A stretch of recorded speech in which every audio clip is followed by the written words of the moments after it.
What's the difference between acute and chronic pain? Will be the definition. Normally, when we call acute, meaning something that happened from now for the first 30 days. Most of the time, acute pain, for the most part, people are going to get better. Chronic will be that something that persists more than 3 months. And obviously, you will say what happens between the first month and the third month, so we call it subacute. So typically, acute/subacute injuries will get better for the most part. Something that persists will become chronic, and those are the more difficult the more chronic becomes, or more years, the more difficult becomes to get treated. What are the more likely ones when we come down to the chronic pain, including scoliosis is in there as well? Scoliosis will be more of a chronic condition that normally occurs when we're during the teenagers. The bones are fusing and they're forming, and normally there are some rotations.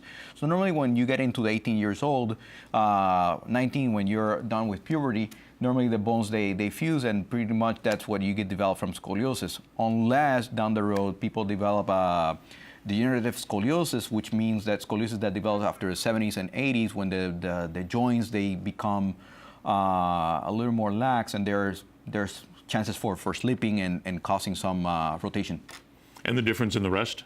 The reason of the rest there, I saw scoliosis, I saw spondylolisthesis, which is basically the slippage of one vertebra over the other one. Spondylosis will be basically what we call arthritis of the lower back. What about phantom pain? Is there such a thing? There's such a thing. Normally, phantom pain will be a condition that normally in orthopedics, you do an amputation for someone, and after the amputation, they still have pain where the actual limb was located, and people, there's two things. We have phantom pain and phantom limb. Phantom limb is that you have the sensation of the limb that it was there, and then we have the phantom pain, which is actually the pain. And normally that happens because the brain still remembers that there was a limb present that was painful and already affected. It's already embedded in the central nervous system.